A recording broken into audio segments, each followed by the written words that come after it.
Yeah, Mr. White, bitch. Yeah, Mr. White. Yeah, that was a bad impression, but I'll get there. I'm gonna figure it out. It's like a very dry stream. Yeah. Mr. White. Mr. White. That's good. That was really good. Is that good? That was good. Yeah. I can't change Yo, my voice. Mr. White, yo. We gotta move this rock, bitch. Nah, I get too like stone cold with it. I can't do it. It's not my Mr. White, let me get a hell yeah. Mr. White, what? Mr. White, that crack you cooked up was incredible. Oh, What? amazing. What? Huh? 2 pipes. What? 3 pipes. 3 bowls. What? My girlfriend died in the bed next to me. What? Don't spoil it, dude. What the fuck? This is my first time watching it. Oh, wait, really? Well, I watched it a long time. We're talking about Breaking Bad. I don't know if I said that, but I watched it a long time ago with my parents when it was like first out, but I kind of half watched it and I was younger and I didn't really fully grasp the concepts yet. But I just watched Better Call Saul. So I'm watching the whole Breaking Bad universe in chronological order, which is really interesting. I don't know why I do that. I'm really weird about that. I enjoy watching obscure, like I went back and watched Star Wars, Marvel Cinematic Universe. You watch it in chronological order. I don't know. I like it. I like when the story lines up instead of like starting here and then going back and bouncing. I can get down with that. So Better Call Saul, you watch every episode up until the last 4 episodes of the entire series. And then you watch Breaking Bad, and then you watch El Camino, the movie about Jesse. And then you watch the last 4 episodes of Better Call Saul. And apparently that lines like it like wraps up everything perfectly. So I'm doing that right now. So I'm on season 2, episode 9 of Breaking Bad, I believe. Which is wow. It's been awesome. It's been awesome. You've been grinding because I remember when you were like, "Yeah, I'm watching Better Call Saul." Dude, I have been grinding actually. Bro, my girlfriend's been out of town, so I've just been like on fully just like TV is completely mine, zero obstruction mode, and I've just been cranking out Better Call Saul and Breaking Bad. Hell yeah! I finished Naruto last night. No way! You finished it? Let's go. Yeah, dude. What'd you think? Man, Sasuke's such a bitch, but I liked. Dude, their last fight was so sick. Yeah, it was so sick. What do you think you're gonna watch next? I don't know. I want to rewatch Full Metal Alchemist Brotherhood with Liz because that's my favorite of all time. Okay, I think it's like the best one for people that like aren't super into anime to be like, I can get behind that. Watch this. It's 40 something episodes, 20-minute episodes, and it's not like super cringe. It's not like cringy at all, really. It's just kind of sick. There's a little bit of cringe in Full Metal.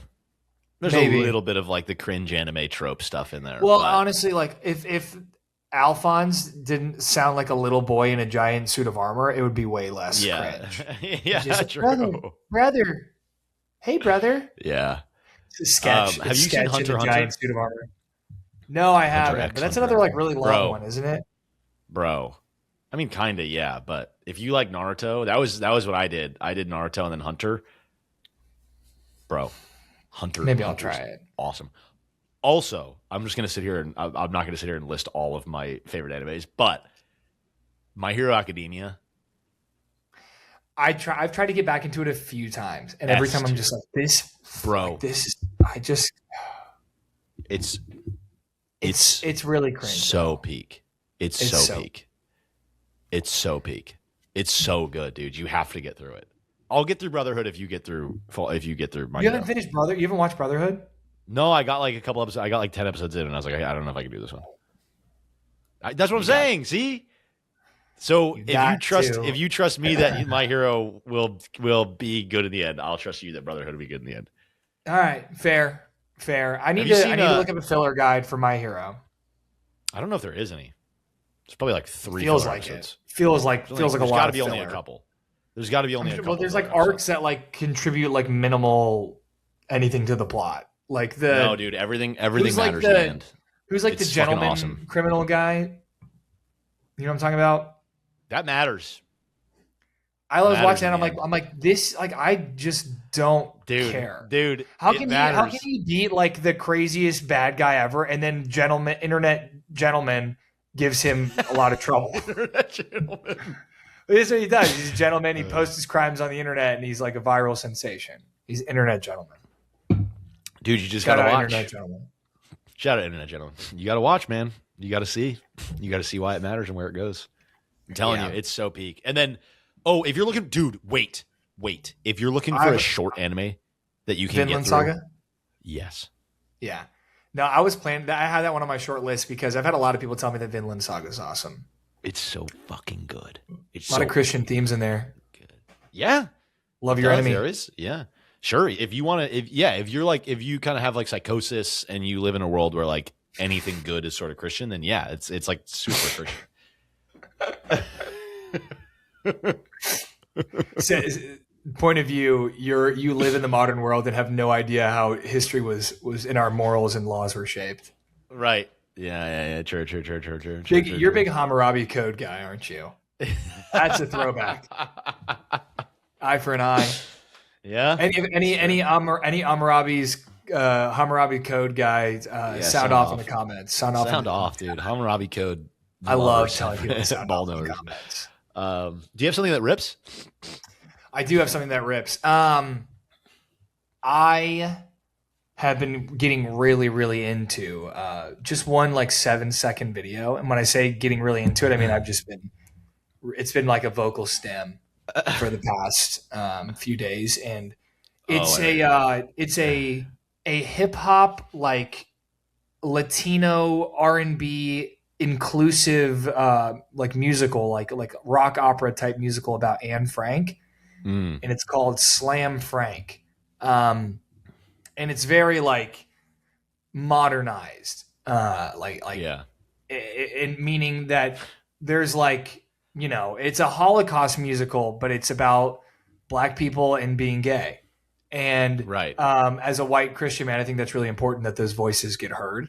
And but there's one clip in particular, and it's talking about how every day is a battle, and it cuts to this Black woman, and she says, "When you're Black," and another guy says, "When you're queer," and then just like in the funniest voice ever, and it's funny because it's a very Jewish sounding voice. This lady just says, "When you have a vagina," and it is because you sent me the clip because you were like, "This is my new vocal." Some of you seen this, and I was like, "I have no idea what you're talking about." And then you sent it to me. It was. I thought it was like a sketch. No. Like when just the way it's like filmed, the way it like cuts from person to person, and like because I'm like, okay, I can like whatever, get behind whatever. But there's just something about the way that they say it, and then like the timing of it, like it's literally like it's sketch. It's so funny. I'm pulling it up. I have to, bro. Oh my goodness. Alejandro said the hairline looking strong today. Goat. Fuck. Dude. Fuck, I knew I should have worn a hat. I was really just telling Nick before we started the podcast, I was like, I'm so insecure about my hair. I was fixing it. Couldn't stop fixing it. I'm so insecure. Hey. Fuck. First comment. This is first warning. You know what? Ban that guy.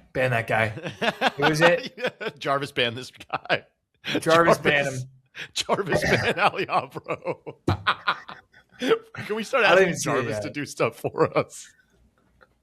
Jarvis, we need a mod named Jarvis. Like we have a Jarvis mod. I really like that. Someone create a Twitch account named Jarvis, and we will make you a mod and just we'll make you a mod, and you can do everything for it. You can do whatever you want. We'll go, Jarvis, do this. Jarvis. Jarvis, cut this guy's penis off. All right, I gotta play the clip for the pod. Okay. Show the video.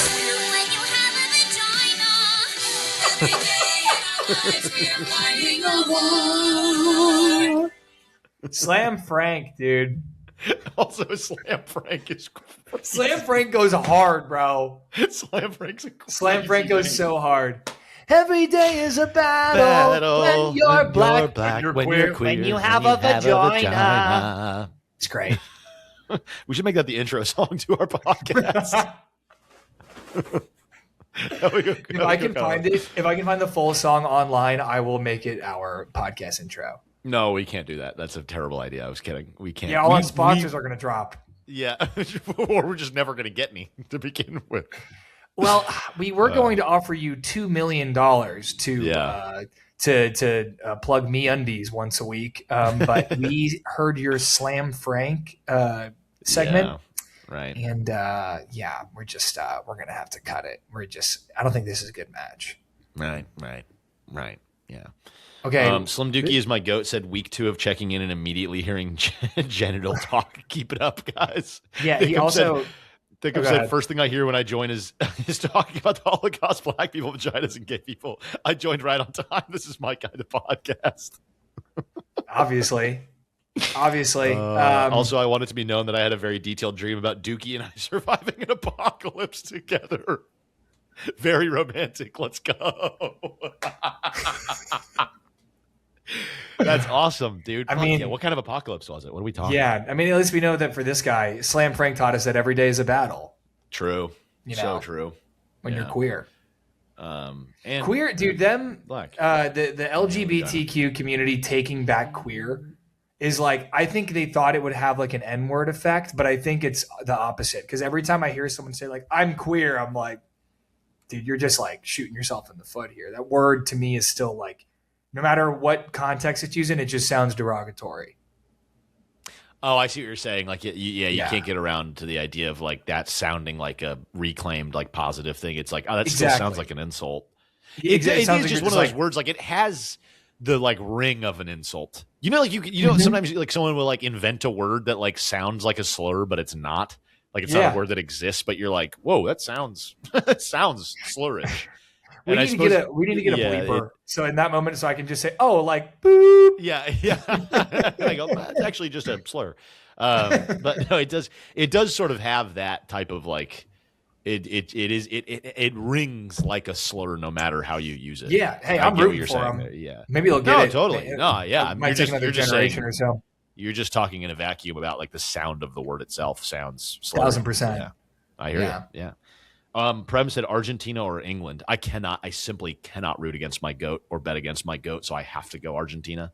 But this is a win-win-win for me either way. I'm a Barcelona fan, so if Spain wins, huge for my Barcelona boys. I'm a Messi fan, so if Argentina wins, huge for Messi. And I'm going to London next week, so if England wins, it's going to be electric to be there. That'd be cool. It was a 28 weeks later type apocalypse, not full-on zombie, but people going crazy. We saved a woman and her child, then talked ball in a diner. That's kind of fire. You were talking about England and Argentina, and I was just reading that chat, and I couldn't focus on anything else. I can see it. I can see that. Yeah, I just watched that movie too. I watched the second one. I didn't know the Bone Temple one. I didn't know it was a sequel, and it didn't like good? The ending made no sense to me. I was like, "What? Is it good? Have you seen those movies? No, I haven't. They're cool. Too busy fixing my hair. Fuck, man. Stop fixing, dude. You look great. Well, fucking Alejandro made me fucking self-conscious again. Alejandro is banned. How do I ban people? No, don't ban him. Don't ban Alejandro. No. I'm just kidding. Alejandro, you are on a. Let me think. On ban watch. We're getting. Yeah, we need to suspend him though. Banned is the next step. He needs to be suspended from something. You're suspended from whatever your next chat is. Don't say it. You're not allowed to say it. Sure. Sorry, and then you have to leave it and move on.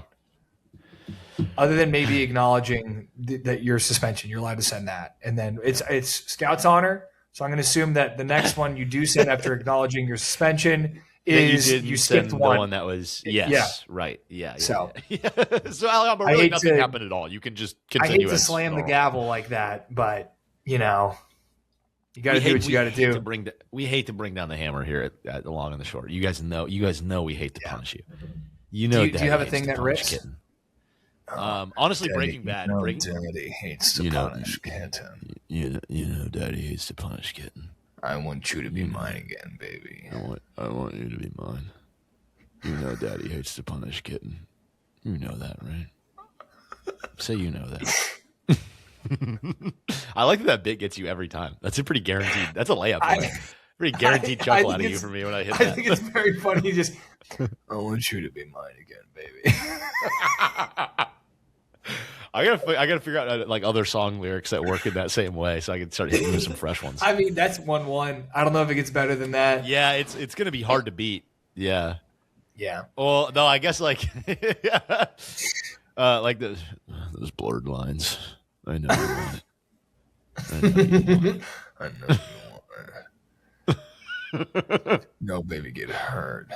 I know you want me. You know I want you. I know you want me. Yeah. You know All right. I want you. We're gonna scare our viewers. We got to stop doing that. We got to just keep that. Rumba, hey. Right. My thing that rips is honestly Breaking Bad. What a fucking well written show. Watching Breaking Bad and Sopranos like a little bit later in like being an adult, and also having like written some scripts and like being in the industry, like writing comedy, writing pilots, like trying to make all this stuff work, and like understanding how hard it is to write a good script and a good show. I have really, really, really, really gained respect for Sopranos and Breaking Bad being like almost, honestly, not even almost perfectly written shows. It just every episode it offers something. It's just so fucking good, man. They're so good. So good. They deserve every bit of the credit they get. Both shows. In a world of like bad shows with AI written scripts, it's good to have good shows like like the last season or two of Stranger Things, where everyone just finished each other's sentences and then the camera circles around and they're like, the Demogorgon, underneath, the upside, the topsy turvy world. Yeah, it fucking sucked. It does, dude. I stopped watching. I couldn't get through. Get through it. Same. I couldn't do it. everyone loved it, and I just feel like I saw Stranger Things, and I was like, nah, I think this is slop disguised as awesome television. First season was incredible. First seson was awime. Second season, I was like, nah. Second season with Samwise Gamgee was bad. Third season was better. Dude, you know what I think saved the show is Billy.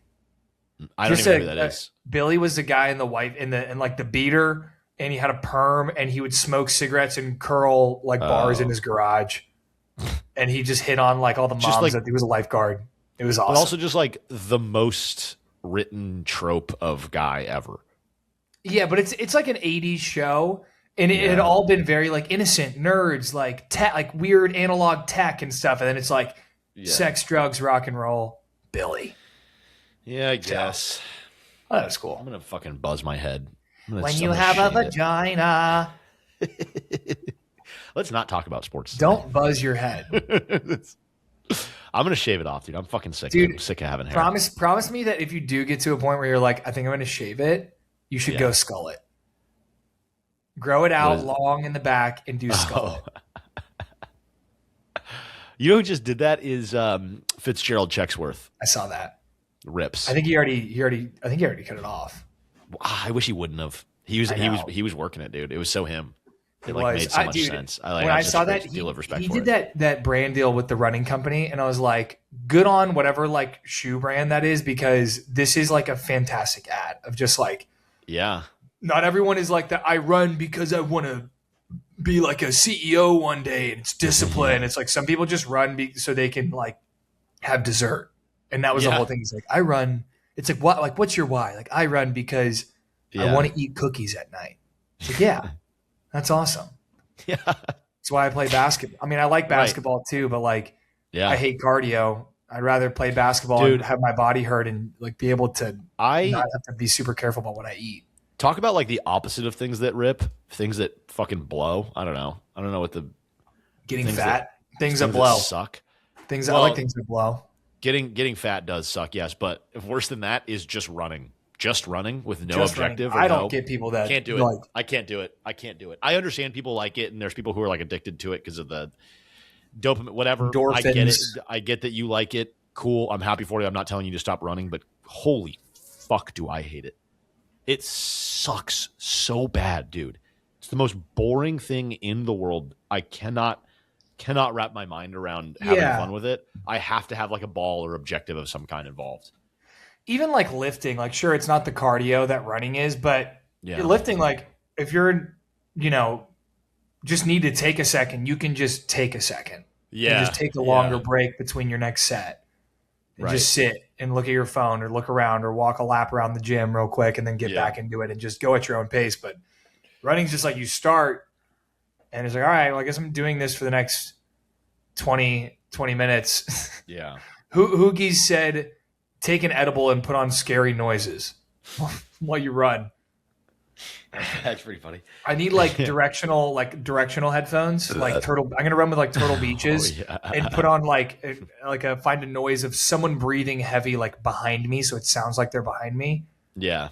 And then and just get violently high, I guess, and go for a ride. I just burped so like casually into the mic. That really snuck up on me. I'm really sorry about that for those that really didn't enjoy that in their headphones if they haven't. Nice haircut, thank you, Jay Duke. I appreciate it. What about Dookie's haircut? I guess we kind of already talked about Dookie's. Yeah, it's not new. We've addressed Dookie's haircut. But yes, I did get a haircut as well. Thank you. I fucking hate it. I hate. Everyone tell Connor he looks handsome. Everyone tell Connor he looks handsome right now. No, don't patronize me. Don't patronize me. I'm not patronizing you. I think you're a good-looking young man. Thank you. And sometimes I want to get all up in that. All right, relax. Sometimes I want to get my hands on that and make you into whatever I want you to be. I want to feel it down in my plums. That's top 5 blooper ever. Top 5 blooper ever. Yeah. Do you know what I'm talking about? Honestly, yeah. It's what's it called? Will Eastbound Ferrell, and Down. Eastbound and Down. Yeah. And also another one is how long you been with her? How long you been with her? Yeah.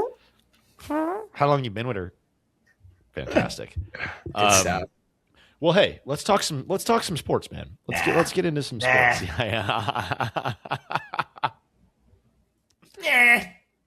No, I'm good. Nope. No. All right, that's our show, everyone. That's all right. Thank you guys for joining. 20 minutes of us just fucking farting and jizzing into the mic. It's so funny to do like a pod or like a sports pod with someone that there is like good banter and chemistry with, because I'm like, we could talk about nothing for 2 hours, I think. 100%. And just 100%. Never get into sports. Easily. Well, and we will, like, probably in the dog days of August coming up here, have some episodes where there's nothing going on, nothing to report on. We will probably just have to fuck around a little bit. But I have been obsessed with the Summer League. It's interesting that you really don't get, like, the Summer League type thing in any other sport. Like, the NFL doesn't have a fun rookies-only tournament. Like, you know what I mean? Like, you really don't get this in... No, but preseason, there's a preseason in the NBA too. It's different. That's not what I'm talking about. I'm talking about rookies and like second-year players really only, or like G-leaguer guys. Taking like the amateurs basically and just the rookies, second-year players and amateur, like the guys trying to make it into the league and like pitting them against each other is like such a great idea for sports. And I find it to be so interesting. It's almost like you're taking like the college all-stars and having them go play. Like, it's just such a fascinating That's so funny thing. you say that. Have you really? Like, people are like, why, you're watching Summer League? I'm like, dude, it's like it's literally a college all-star tournament. Like, anyone that watches like TBT, which will be in the summer too, which I also love. TBT is like a throwback of like, oh, I remember that guy. Like Eric Devendorf from Syracuse. Yeah, I remember him. Or like, I'm trying to think of someone that would be in there now. Like Ron Baker would play in TBT right now. Sure. Like Wichita State, Ron Baker. But like Summer League is, and I think as the years have gone on, it's become more like random international guys, which I can get behind too, because we see, stars are born cool with that. In Summer League with random international guys. 100%, dude. Yeah. Yeah. And sometimes it's short-lived. Like, I know he's not a random international guy. He's Australian, but like Johnny Furphy just punching on Noah Asenge last year. Yeah. Like, I think I typed in Summer League into Instagram one time to try to like look something up that had just happened. And my video from like a year ago talking about White Boy Summer, it was like at the top of that search. And it was just like Johnny Furphy punching on someone. Like, that's sick. I think there are a few white boys that were going crazy, but yeah. Dude, it's been really fun watching this is probably the deepest draft class since that like 96 class or whatever, or like the 04 class. We talk about some of the greatest classes ever, but this class is so unbelievably deep. And it's been interesting seeing, the hype around Darren Peterson and AJ DeBonsa, and then just seeing how deserving Caleb Wilson and Boozer would have been of the number 1 pick hype in almost any other draft. Yep. And bro, Caleb Wilson might be my favorite player in this draft. I've been high on DeBonsa. I get that Darren Peterson is like a really good prospect, and he's a generational prospect that is probably going to be the Jazz franchise player. But if there's a guy that I'm rooting for in this draft outside of like Cam Carr or whatever, it's Caleb Wilson, man. This kid he's just like, not only is he a great player that is doing more, showing more in his game than we thought he would coming out of college. Because obviously he had some injury stuff, and he didn't shoot the ball much, and he's coming out and like has a good looking jumper, and he's like hitting threes consistently and stuff. And not only is he showing more to his game than we thought he would, but his interviews and stuff, he's just the most likable, a guy you want to like build your franchise piece around in terms of making the city love him and buy in, for and sure. having players that want to play with a guy that has that type of mentality. Like, could not agree more. Dude, he's got all of that stuff, and I love it, man. The intangibles, the play style, I love it, man. Have you seen the clips of him at like UNC playing pickup in the rec with like students? No, I don't think I have. But It's great. He would just he would just go. I think he may have only done it once, but like doing it once that's crazy to do that when you're going to be like a lottery pick. Go play pickup in the rec with randos, like almost irresponsible. There's probably just a conversation that was had before, like, hey, like I want to play with you guys. Let's play ball, but I have to be really careful. Don't hurt me. Don't hurt do me. anything But stupid. Yeah, he was just punching on dudes, like hitting crazy shots, and like everyone. And it's like a college rec where there's like a second floor and people can watch. Like it's packed, like standing room only. Yeah. Even on the second level, people like looking down and watching. And every time he makes it, like every time he punches on someone, the whole place just whoa. Yeah, that's cool. Yeah, that's really cool. So I like him too, and I don't like UNC. Right. Usually, I will have like I'm not as bad as my dad is. If a guy went to UNC, my dad is like Al Qaeda immediately. Yeah, right. Just like ISIS, you're bad for life. But like for the most part, as long as they don't say anything bad about the Wolfpack, I don't care. But I don't care that Caleb Wilson went to UNC. You can't help but love him. He's awesome. He's awesome. It helps he didn't play a ton of games at UNC, but yeah, it doesn't feel like he like led them to much like stuff. It's not like you're writing home about like the most dominant UNC team ever under Caleb Wilson, like but yeah. I think just going through this draft and some of the things I've seen here, Darren Peterson, I almost have nothing to say about his game so far in the summer league. It's been everything we thought it was going to be. My only note so far is probably effort on the defensive end, specifically off the ball. There's been a couple times he's a little bit lackadaisical on the defensive end off the ball. And he just has kind of this, I don't think he's one of those guys that doesn't care. He seems to really want to win, and he's like a Kobe guy, and he's talked about like, no, I want to be one of the best, and I care about winning and being, and I think he is driven by that, but his demeanor at times comes off a little like, I don't really care. And I think that's always been a thing with him. I think what we're hearing from him now is PR, because that was his biggest thing, is he always said the wrong things. Yeah. And that's when you're in college and you have an agent, but you don't have a PR team, Right. And then, it's like, hey, now the draft is coming up. Let's hire a PR team. Let's get, and then you get drafted by the Jazz. They have a PR team, and they're like, this is what you need to say. Yeah, like Wemby clearly had a thing where they were like, become the emotionally intelligent, the sort of philosophical. If that's a PR stunt, bro, then I'm convinced they psyoped me. No, I think it's true to who he is, but I think they were like, lean into this, into the like the cry, like let yourself cry, talk about the emotions, be that type of like sort of like transcendental. I don't know what the word is going to be here, but you know what I'm talking about. Transcendent. The esoteric. What is it? Transcendent. Yeah, but like, is esoteric the right word? I don't know. There's kind of like worldly. I don't think so. Is that not that? What is it? Let me look up what esoteric means. Like knowledge that not a lot of people have. If something is esoteric, it's like the sacred text, sacred esoteric. Well, that's okay. Text. No, that's sort of what I mean. This, yeah. That okay. No, I was using that correctly. Yes, I just looked up that. Okay. Yes, you were right about that. That's what I mean. Like this idea that like I trained in the mountains with the monks. Like I have this understanding of Okay. sports philosophy that others don't because I've like, you know what I mean? Like I've done this kind of like that. That's the vibe of Wemby. And you can tell that like, as the years have gone on, that like he's leaning into this more and more, and that's become his thing.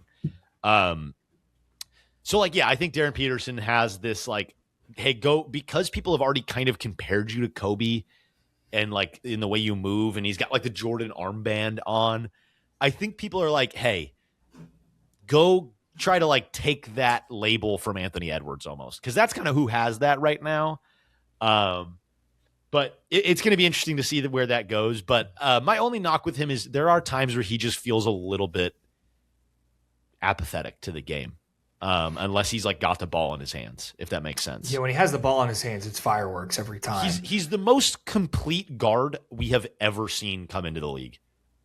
I don't hate that take, dude. I went back and was just thinking about it, and I was like, Kobe took time to like really figure out how to create for anybody else and get his own shot in a way that wasn't the like highest airball ceiling, most complete guard we've seen in at least a very long time. I think that's not a crazy statement. Maybe Magic, but he couldn't shoot the way that Peterson does. I mean, there are other guys like that, and Magic is also 6'8", 6'9", coming look at into the league. Donovan Mitchell came in pretty complete.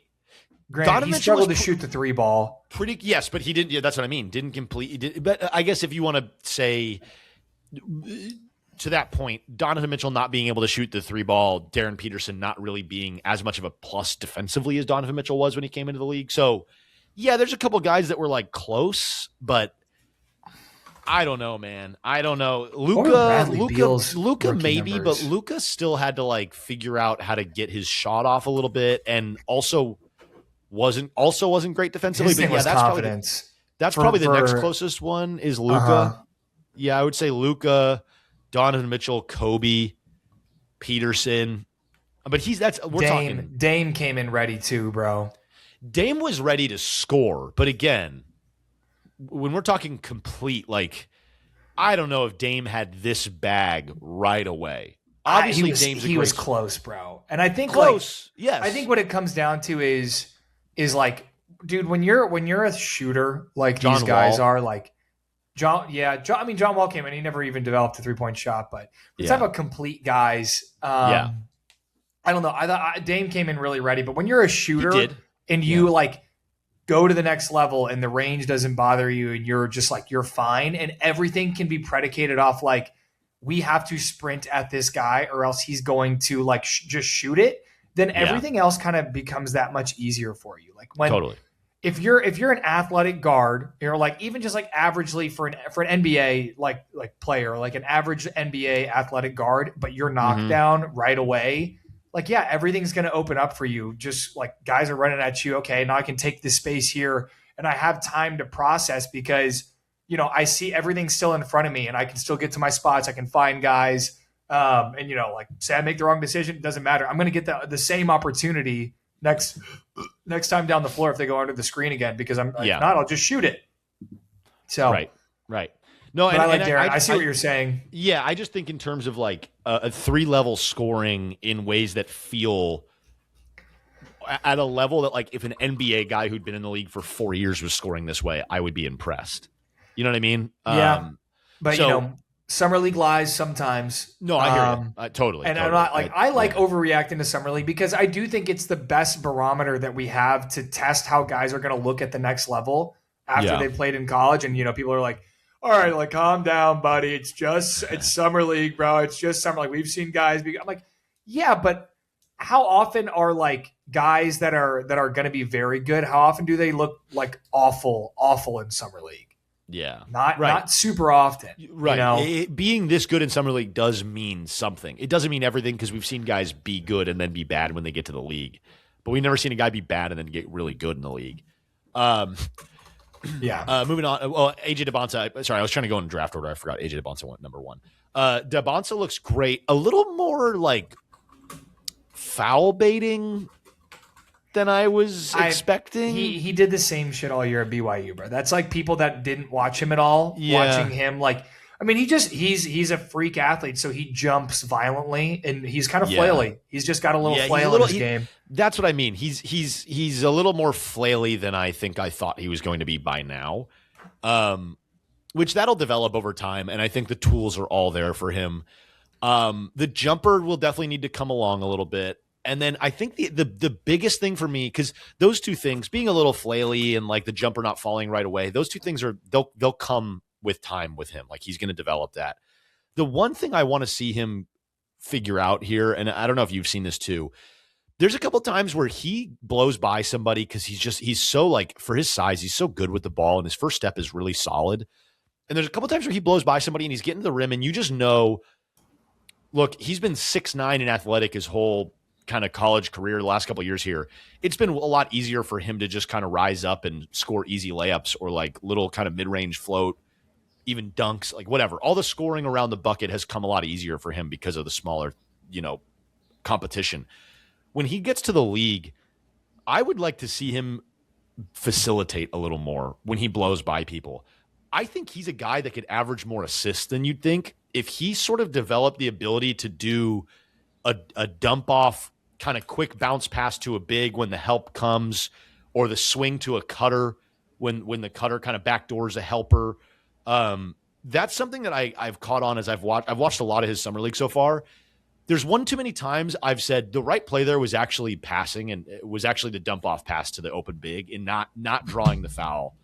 And I know the tendency to draw the foul and get to the line has become really popular, but I just think he could be a guy. He could average 6 assists a game.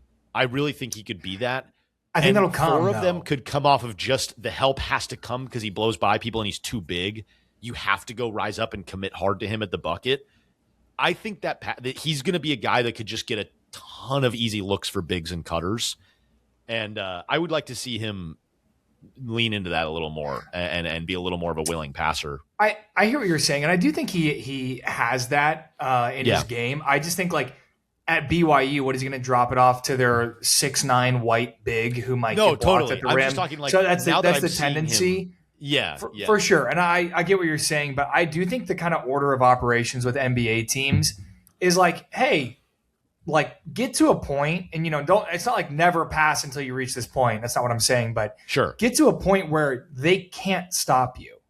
Where they can't stop you. So when you do drop it off, it's wide open, or you do throw that lob, like to where everyone is so incredibly worried about you that when you get like 1 foot in the paint, when you get within 10 feet of the rim, like 5 guys are staring at you. And I think he will get to that point. And once he does, like we're going to see a lot of triple doubles. I agree. But he's shown vision. He's flash vision even in like summer league, but it's a lot of transition more so than like in the half court. When he gets like downhill, when he beats his guy, he does get tunnel vision, but yes, that's what I'm talking about. So athletic half and court, he can finish everything. No, he can. And that's why I get why you do it. I'm just saying when he gets to the next level, I think it'll unlock his game a lot more if he's a willing passer. Especially like with this Wizards team here, we're seeing like you're going to have a lot of moments where he's actually catching the ball and attacking a closeout because Trae Young's going to probably be taking a lot of the ball handling and facilitating responsibilities. So he's going to be attacking closeouts, which is going to be incredibly hard to stop because he's already, even without attacking a closeout, he's already like a blow by level, for sure. A guy getting downhill. So what I'm saying is like, I'm looking at this Wizards team and I'm like, hey man, you're going to have Sarr and Anthony Davis, who are both great, like finishing around the rim. I just think there's a world where like right away he can be an impactful, almost like secondary ball handler facilitator next to Trae Young, where it's like catching the ball, attacking closeouts, dump off to Sarr and AD, and they could feast off of that. So I think it's one of those things where I hear you like developmentally, like, yes, you do want guys to really work on their game and then add the sort of smaller stuff later. But I just think he's so NBA ready, and that Wizards team could be so interesting. Why not give him that responsibility now? No, true. I'm curious to see how he plays as like a, essentially a floor spacer. Like you have Trae Young and you just paid him so much money. If you are taking the ball out of his hands often, then that would be the dumbest thing. You did it. You did the damn thing. You gave him all that money. Right. You have to play Trae Young basketball now. And like DeBonsa, I mean, I'm going to say a hot take. I don't think he wins Rookie of the Year. I think Peterson or Boozer or even Caleb Wilson wins it. Yeah, I think Caleb Just Wilson's because of my the situation vote that he's right now. walking into. Like, Yeah, yeah, I mean, and the thing is, like, if he was a shooter, if he was like, if Darren Peterson went to the Wizards, I would say it's not going to matter because Darren Peterson can just catch and shoot or like play off the dribble and yeah, still be a threat. Not to say AJ isn't, but I mean, the thing about AJ is that the shakiest part of his game is probably like as a jump shooter, as a 3-point jump shooter. yes. The And fit it's will not be bad, interesting. but it's shaky. And Yeah, when you're playing off ball and you got AD and Trae Young running a pick and roll, or Sar and whoever running a pick and roll, and then you get like, you know, the skip pass to the weak side and you're sitting in the yeah, corner, you miss a few of those in a row and you have a few bad games, and that turns into a weaker stretch. And before you look at it, we're a quarter way through the season and you're shooting 22% from three. It's like, and people are starting to go, AJ DeMonte can't shoot. Sound the alarm. You know? yes, Yeah. maybe we paint AJ, and then it just like becomes this thing where, This you narrative. know, and that's my only fear is that he's going to be off ball in Washington. Yeah, But also he's good enough to where he might just like say, screw it. I'll shoot. Like, I'll do what Zion did. I'll shoot 2 or 3 a game. Other than that, I am just getting into the paint. And like you said, maybe that's when it becomes like a, hey, get in the paint, see what happens. If you got a one-on-one, go up. Do what Zion does. Go up. You're a superior athlete. There's no better athlete with the size that you have in the NBA right now. That might be the truth. Like, it's close. AJ it's might close be the to best being true, 6'8", 6'9" athlete in the league right now. It's certainly not far off. I mean, there's a couple, you know, obviously there's a couple guys out there. Adu Thiero obviously would be one of those, but stop it. You guys don't know, but me and Dookie have been going back and forth about Adu Thiero the last couple. I just don't think that Abba, what's up, brother? How are you? Big Germany. The German. By the way, Maverick. that was my intentional, very loud intro to Maba while you were trying to respond to my Adu Thiero take. No, that was good. That was good. That was really good. I said that I think he's going to be out of the league in 2 years. And I amended it to 5 because I think he'll get another chance. I don't think he's going to get any tick in LA because when you play with Luka, you have to be able to catch and shoot. He checks all the boxes. Like, he's athletic. He can guard multiple positions, but he can't catch and shoot. He is our most versatile defender outside of Vando, who's probably going to be traded. And bro, he is better than you give him credit for. I'm rooting for him. I hope he shoots it well. I hope he shoots it well, man. I really do. I just don't know that he even needs to shoot it super well to have a role on the team. I think you do. When you play with Luka, you have to shoot it at least at like a third. Give me 33%. When we have a stretch 5 demon like Walker Kessler, I think you can get away with playing Adu Thiero at power forward or small forward next to Mamu or Kessler or one of our, you know, bigs that can shoot a little bit. And then Adu Thiero is used as like a backdoor lob threat the same way that like Aaron Gordon is with Jokic. I think that's a viable game plan and a way to get him involved on the offensive end in a way that is actually meaningful. All right, let's look at Walker Kessler's the stretch. No, we don't need to go demon. down we don't need to go down the Walker Kessler. Rookie year, he shot I've been here before. 33% from 3. And actually, I think he took like 9 threes. I think he was 3 for 9. Yeah, he hasn't shot like a crazy volume, but he can year shoot. 2, 21%. Year 3, 17%. By the way, we had this conversation before about Walker Kessler. Last and you year, were like, in 5 he games. shot the ball in college. That was kind of like his whole thing. Is he shot the ball in college? He did. That was kind of like true. his whole thing. Now you're sitting here reading me his fucking Utah Jazz numbers. You didn't let me finish. Last year in 5 games, he shot 75% from 3 on 1.5 attempts per game. Mm-hmm. So Walker Kessler, stretch demon, confirmed. I was bringing it all around. I did the weave. You did not trust. You did not believe. That's okay. Anyway, moving on. You did not, Maba. You did not miss the we haven't gotten Mavs squad. Yet. We haven't Summer League take. We will get there. We will get there. Well, actually, you know what I wanted to do real quick? I wanted to take a trip down memory lane. Sure. And talk about some guys that were awesome in Summer League and then didn't do anything. It didn't pan out. Okay. Josh Selby was co-MVP of the Summer League with Damian Lillard, averaged 24 points per game, shot 55% from the field and 64 from 3. Awesome. And then so awesome. In that same season, or that his rookie year, he played 38 regular season games and averaged 2 points a game. Wow. That's a tough fall off. Glenn Rice Jr., Oh, 2014 Summer League legend. Summer League MVP, averaged 25 a game, Yep. seven boards and 2.5 steals. Oh my goodness. Where were you Actual when Glenn NBA, Rice Jr. 16 was career running games. through the Summer League? Yeah, averaged 2 points a game. Anthony Randolph averaged 27 a game in 2009. Wow. Oh, Kevin Knox, the most modern one, That's averaged right. 21 a game in summer league, Yeah. 6.5 rebounds. I forgot about that. Carson Edwards, remember him from Purdue? Oh, yeah. Played for Boston. He was electric. Super fun. Yeah. He was like 20 points a game in summer league. He shot 46 from 3 on high volume too. What a beast. What a beast. He was awesome I remember overseas. watching that. Yeah. Bro, that March Madness was awesome, but his EuroLeague tape is crazy too. Really? They just give him the ball and get out of the way. Fuck yeah. I love that. Snowtime Lakers will be fun to watch. I agree. We'll get to Lakers Mavs talking a little bit because I'm going to say some crazy things about the Lakers and it's going to make you very upset. Maba, yes, I do think Anthony Bennett was pretty solid in Summer League. Yeah. Yeah, he was. But he was like good. It was like, okay, first overall, he's not a bust, but it wasn't out of this world. Going down the line here, the next pick was Cam Boozer, who I'm slowly just I just don't think I like him. I can say objectively he's a good player.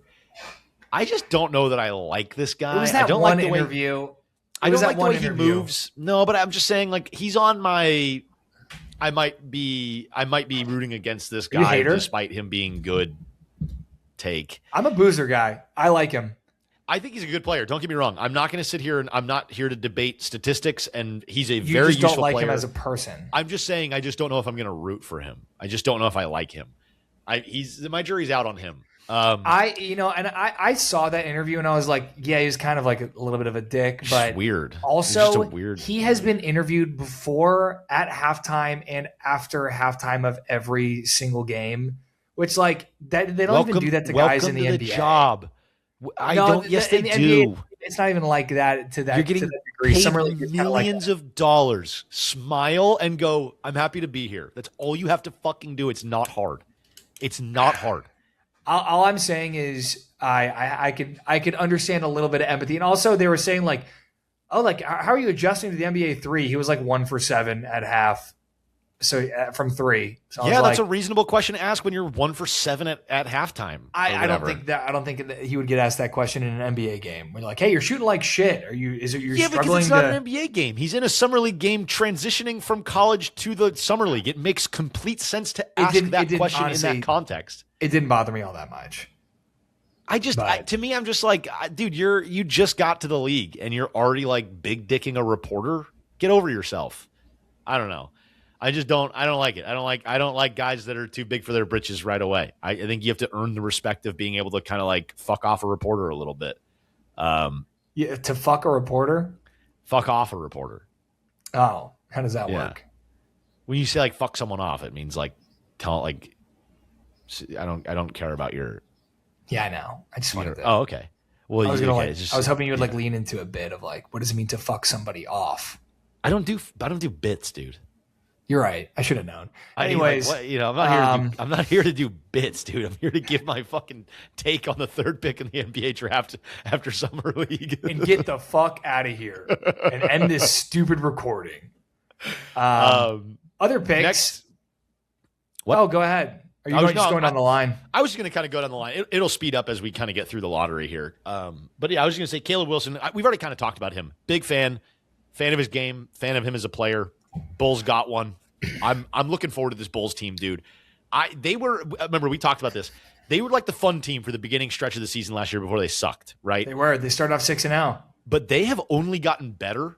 I like what they added. I like Claxton. Dude, I am a huge fan of this team. I think they're going to get out and run a ton. Also, Claxton is like a fast break center. I don't know if you know, but like more than any center in the league last year, he could like take the ball off the rim and go. No, I know. I'm a bit. I think I made like last offseason. I made a top like 25 or 30 defenders list, and I had Claxton at like 15. Like that dude moves like a guard. Yeah. But I like the Bulls. I think one guy I think is going to get minutes for them is their lottery pick from last year, Noah Asenge. Yeah. I watched a lot of tape of his from last year, and that dude is a demon defensively. And apparently he was 6'10". Now he's 7 feet tall. Whoa. Yeah. Holy shit. He's the guy that got dunked on by Johnny Furphy. Okay. In Summer League last year. But dude, they got one of those teams that's gearing up to be a very, very nice landing spot for a star. Buzelis is I think he's a good player. And I don't know if I believe in Caleb Wilson to become like a transcendent talent. I think he's going to be like Cat in terms of role and like what he brings to a team. Honestly, bro, my comp for him so far is like a modern Chris Bosh. Like, all due respect, meant as a compliment. Yeah, like, could be a second or third best player on a very, very serious team. Very, very serious team. That's kind of where I see him too. I'm aligned on that. I just really I like him. I just think he's going to be a really solid player. I think he's very likable. Period. I think the first time I ever heard of him was someone interviewed him and after like one of their first or second games, and he had like 30 points on somebody that was ranked higher than him, and he was like, yeah, he was ranked 17 spots above me in the high school, and they're like, oh, like where? He's like, I know where everyone is, like how many spots above me. I got a list. He's like, I have a list of every guy that was ranked higher than me in high school. I know which guys were playing, and I'm going to cross them off my list after I drop 30 on them. I love him. So I'm like, great. Nice. You know who my Bulls prediction player is? Who? Anthony Edwards. To the Bulls? At some point. I'm not saying like right now. I'm saying like when this inevitably falls apart in Minnesota because they can never do it. I think Anthony Edwards is going to be like, this is the last ditch effort. I can go out east. And not the East. The Eastern Conference, I will say, is like almost level with the Western Conference at this point with how deep it is. But like, and, like the talent out there. You got Luka, Shea, and it's just Jokic. not as you just scary. have to get through. Yes, and that's and like Giannis is getting older. The Celtics just got broken apart. The Knicks probably don't get back to like the winning the finals. I don't know. We'll see. They got really hot. We'll see what they are next year. They got hot at the right time, and some injuries kind of helped them out. I love that. Don't team. say that to a Knicks fan. Oh my gosh, dude. No, I know. If you just insinuate that Jalen Brunson isn't the greatest basketball player of all time, it's like, what? You don't like New York? You don't like the city? Don't try to take this away from us. We never get anything in New York. Shut up. But no, I'm just saying, and also it just feels like a storyline the NBA would push because it's like, oh, the Michael Jordan replacement, the Michael Jordan, the offspring of Michael Jordan conspiracy theory goes to the Bulls and looks Jimmy Butler like MJ, too. and he got that. He got that as well. Right. And that's just like a guy that I could see. Like I look at their Caleb pieces right now. Ant would be, assuming Caleb turns into what everyone thinks he's going to turn into. With like a table-setting point guard and Giddey. And then Buzelis too. Some good wings. You've got good bigs. You got Zach Collins. You have Mr. Come in the league as a 74 overall and never get better, Patrick Williams. That dude, shout out Patrick, shout out bag secure Patrick Williams, bro. Did you see there was a report that someone in the Bulls organization thought that he was going to become like the next Kawhi? That's why they've like held on to him and given him the bag. They're like, we think this kid is Kawhi level good. Shit, bro. I was probably on the same page, bro. Yikes. As a rookie, and I watched him at Florida State too. And like as a rookie, I'm like, good. This dude is big. He's long. He moves and he shoots it well. I don't think he's going to come. Kawhi Leonard is a stretch, but like Jade McDaniels, I saw him on that trajectory at least. I could still see Patrick Williams having like a stretch at the end, like not tail end of his career, but like late 20s, early 30s, where he gets like a nice contract and like just kind of finally figures out how to be a good role player for a little bit. But I'm sorry, but just looking at a rookie year, 9.2 points per game. Second year, 9. Third year, 10.2. Fourth year, 10. Fifth year, 9. Sixth year, 7. Yeah. And then just like, I mean, I will say he did shoot 50% from three. I mean, they played 17 games that year. Well, he played 82 games and shot 41% from three in his third year. And I think that was the contract year. That's when they extended him. Yeah. And he averaged 10 points a game. Well, regardless, I think this Bulls team has all the tools right now to be set up to land somebody at some point Yeah. and be competitive again in the East. And I think it'd be cool. I think it'd be cool if the Bulls went and got somebody. And Let's go. Let's go a little that'll rapid be fire too. that'll be Oh, sorry. Go ahead. we'll kind of we can no. That's all I was saying. We can kind of cruise through this.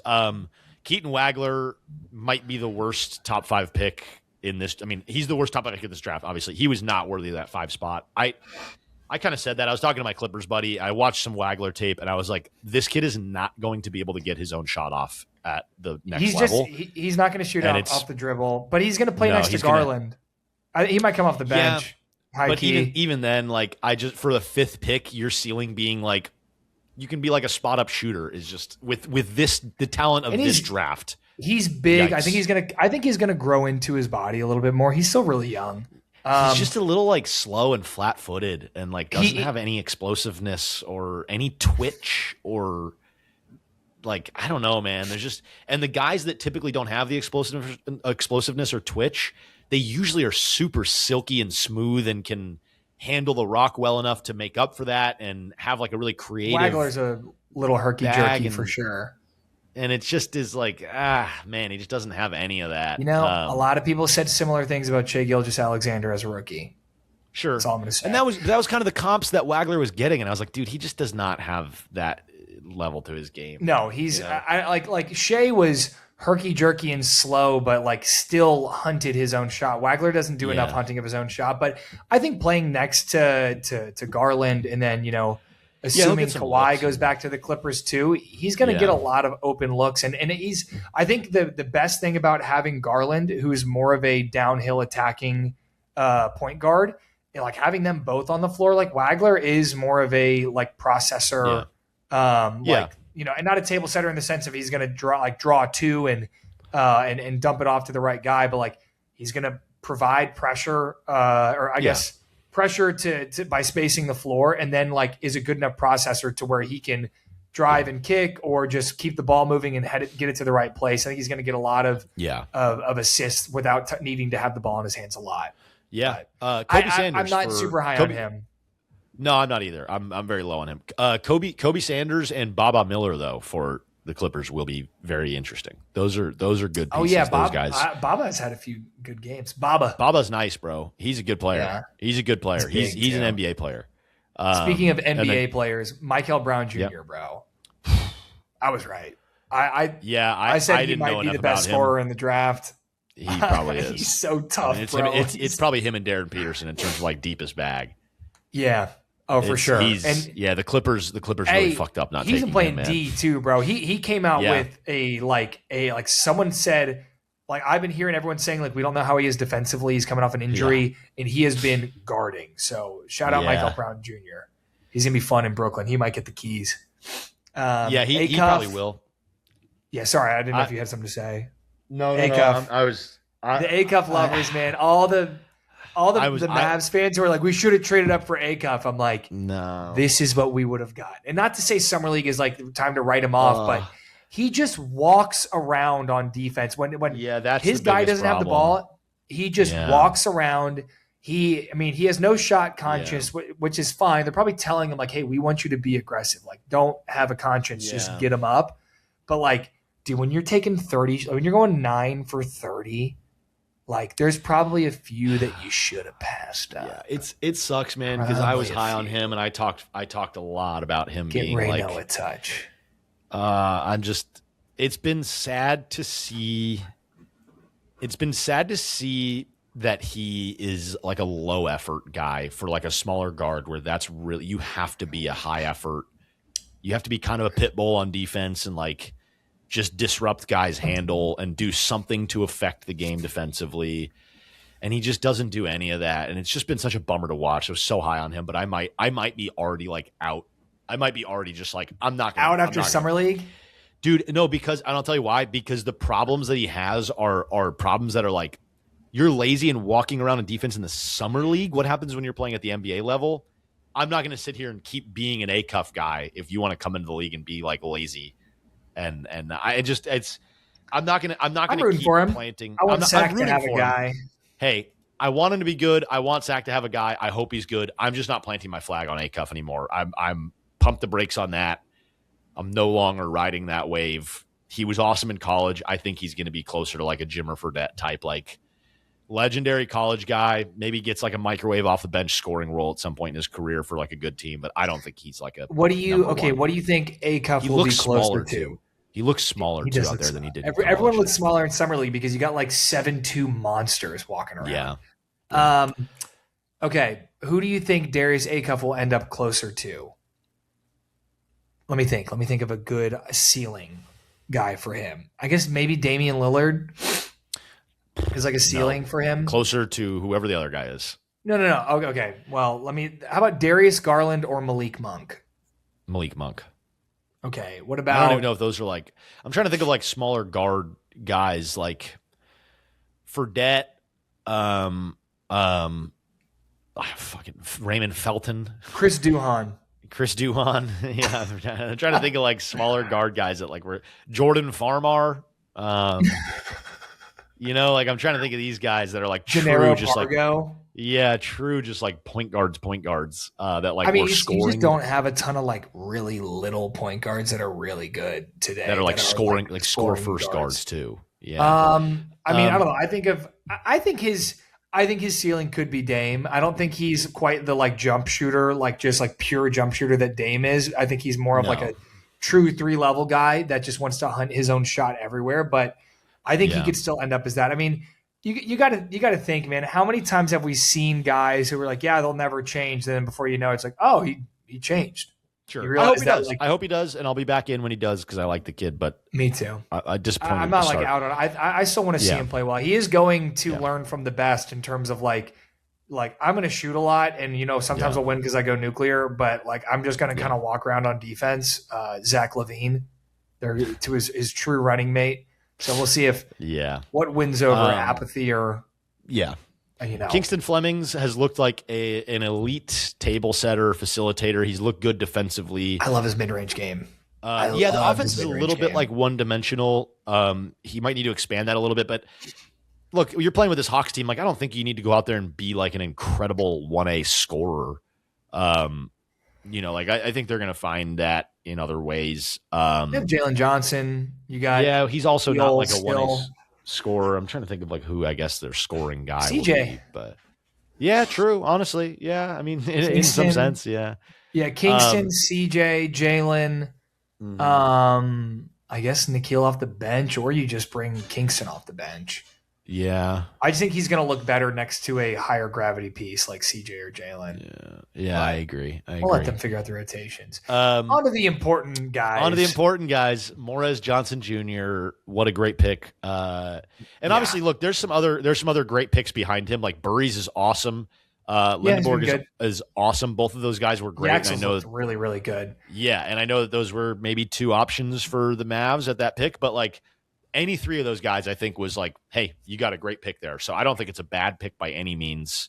And I think Morez just he brings something to this team that we already have, which I love because that means you're doubling down on an identity. Like an identity, yeah. Exactly. And for the longest time, since when Carlisle was with the Mavericks, our identity was we zip the ball around. We're going to make you guard 5 guys every possession. We're going to take great shots, and if we don't get one with 7 seconds left, then we're going to throw it into Dirk and just let him operate.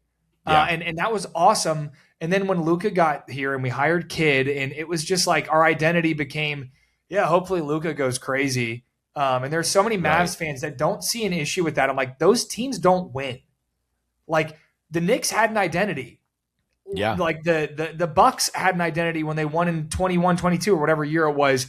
Even the Lakers had an identity, bro. Like that our team did not have our identity was Luka was our leader and he was emotionally, unstable, a little immature. He was awesome. It was so fun to root for him. But like looking back, I'm like, I'm not really surprised that we played a team that like Boston that definitely had an identity, which is we're going to guard the shit out of you and then we're going to make layups and shoot threes. Yeah. Yeah. And it worked. And like, I just, Morez is the perfect culture fit for this team of just like, we do have some scrappy, like hard-nosed guys. We have forwards in spades were becoming the Toronto Raptors, which is funny because we hired Yeah. Messiah as our president of basketball ops. But Yeah, it is great. um, Yeah. I loved what I've seen from Perez. I think the biggest knocks on his game were that he's not great at creating his own shot, which like we have Cooper Flag and Kyrie Irving on our team. How you're going to have to, maybe he should create his own shot twice a game. That's fine. And he showed a little bit of that. Like he showed like a little face up mid-range game or like a little fadeaway game or just like, hey, I'm gonna break you down, go in and out, like spin move, get to the cup, or just, I mean, a few times he just caught the ball at the 3-point line and just drove through guys, just straight line. Like he's all of his whatever 6'10", 250 or whatever. 6'9", or 6'10", 250. He's a and big, he strong just boy. Moves, bro. Like, and I think the most underrated part of his game is his motor. I think his motor is incredible, bro. Like, it is. I can see why he was the pick there for you guys. As fun as Burries would have been, because kind of on a everyone wants the guard. Everyone wants the 3-point shooting guard. It's like, oh, it'd be awesome. Burries has looked great. Season. He has looked great. And he will be awesome. But that doesn't mean that Merez wasn't the right pick or that Merez also won't be awesome. They can both just be good players for different reasons. That kind of covers Burries too. I think Burries is cool. I think the Bucks got a good piece there. I think, their rebuild has begun, and it's probably not going to be long before they are kind of just retooled with some good young players. Yeah, I want to touch on a few more Mavs guys real quick because I know that the Lakers drafted Sergio De La Rey. Yes. And then he was traded I think it was actually the Knicks pick or something, and then they traded him to us. I don't know. It was traded to the Mavs via New York, but it was it was our pick originally, but yeah. Yeah, he's been fun. I think he's an interesting prospect. I'm not sure. I think he'll be a two-way guy. He'll be a two-way guy. He'll be on one of our two-way guys this year. Yeah. Because I think he's really, really young. I think he's still like a baby 18 years old. But what surprised me the most is his vision. He has incredible vision, and it's so funny. Mm-hmm. He threw like 5 lobs. He had 12 dimes in our last game. And he threw like 20, 5 lobs. He's 20? He looks like a baby. Yeah, he was born in 2005, so he's actually going to be 21 soon. But he is like a 6'7" like combo guard. Yeah. Well, and he's a 1. He's a point guard. Yeah. And he had 12 dimes in the last game, and like awesome. 5 of them were lobs, and he was just like he's like crazy. I never played with players that jump so high. Like their head is just at the rim. I just throw it up and they dunk it. But it was so, because we do have the other guy we took. I think it was our 2nd round pick, Toby Lawal from Virginia Tech. That guy is one of the best athletes I've ever seen in my entire life. Really? And he's just not phenomenal at basketball, but he's also very new he started playing basketball when he was 17. So he played like 1 year of high school basketball and got recruited by Virginia Tech, played there for I think like 2 years or so. But I think he had the best standing, like just flat-footed standing vert at the combine, and was like a few off of the record. And he's had a few plays where I'm like, oh my gosh, this guy he just jumps so high. But I think he might be I think our two-way guys are going to be Sergio and Toby probably. Yeah. But anyways, we can move on. So the next one after that would be Lindeborg, who I think is just going to get rotation minutes with Golden State. He's NBA ready. He looks good. He's a good gap He's a filler. good wing. There's not like a ton. Yeah, there's not like a ton to be said about him other than like good basketball player, NBA level, probably role guy that will probably have a pretty solid career, just doing the right things all the time, kind of being, like you said, like a fill the gaps guy. Mara, I think, is going to be like a backup center level guy, which is fine. That's kind of just what the Thunder needed there. But I'm kind of glad that he's not like dominating in any way, really. Well, it's the Thunder, because it's the Thunder, and I don't want him. I don't want him to be great. I think he's still going to be a good player. Don't get me wrong. Like he is a good basketball player. Like he clearly knows how to be a center at a high level with Michigan, but he's just pretty slow, and it just his build. He's just, you were right. I think you told me about this, but he is just like an interesting character to look at. He just is built he's just weird. not. He's a no muscle tone king. We're not going to shame him for that, but No, but I mean, he does kind of look like he catches the ball and like the pinch post, and a dude leans on him, and he just immediately like he's just falling like over, he's a little, and he's got fantastic vision. But I think he's so like the physicality is bothering him so much to where I do think like he's gonna struggle a little bit. Look, he's gonna get in like an NBA weight room, and he's like 7'2", so it's not like, and he moves. He's 7'3", and he moves very well. For his size, he does move really. Yes, he moves very. But solid. there have been and times he's looked lost out there. I think that's the best way to say it. Yes. Obviously, just summer league guys. There for as many guys had great summer leagues and don't work out in the league. There are plenty of guys who didn't have great summer leagues and figure it out. Like Jalen Brunson averaged like 6 points a game in summer league. Yeah. So, Hoogies. I agree. If the Thunder are going to see like the Spurs again, like I could see them rolling out Mara just to go out there and try to get physical with Wemby and be big and tall and affect him in that way. But I don't think he's like super NBA ready rotation minute guy like right away. I think it's going to take a little bit of time for him to get in the weight room and become that. He'll play. Speaking of other guys that are not NBA rotation ready, Nate Ament as well. Yeah. I think he'll figure it. I mean, you couldn't have gotten drafted into a better situation than to be like the project. Just like go to Milwaukee post Giannis trade. Yeah. 100%. They're not going to be trying to win for a long time. A long time. So, and you're at the very, very beginning of that. So good on you. Figure it out. I haven't seen a ton of Steinbach. I don't know if you have a take on him. I mean, but I like the fact that he's a change of pace from Kalkbrenner and Moose. Yeah. And Musa diabetes, as someone DM'd me one time. And I went into AI'd a picture of Musa and made him fat and sent him back to him. That's really Musa diabetes. That's really funny. I like that a lot. Dalen Swain, I don't care. Bennett Sturtz for OKC has looked good. Yeah, he has looked good, unfortunately. Ibuka Okori is a bucket. I'm so excited for Detroit. Yes, he's very good. He's looked good. At least he's looked comfortable. The physicality hasn't bothered him. I will say, though, they have got to stop zooming in on this man's face every time he's on camera. Like, they interview him, and they're like, or like it's pregame, he's warming up. They got the camera like at his waist level, and they zoom in on him. And this, he's a gentleman with, very, very large lips. And they just zoom in a little bit of an underbite, too. And they zoom in on him, bro. And I noticed it. And as a good man who wants all voices to be heard, I didn't say anything. And then Twitter, his own people killed him for it. I didn't say anything. So, but I'm saying it now because it's happened. I've seen it like 4 times. They keep zooming in on his face, and they take the worst angles to where you can see like his bottom lip protruding like 2 inches off of his face. They got to leave Ibuka alone. Stop doing our boy like that. Either way, I think he's awesome, bro. He's a bucket. I think he's going to be perfect for the role that Detroit is going to have available for him, which is like, hey, there are going to be times where scorer, we're gonna or like I think he's going to start eventually. I think Dennis is going to start this. Dennis Jenkins will start the season starting. Yeah, but I think like Okori's upside as just a bucket getter is so high that they might just be forced to start him.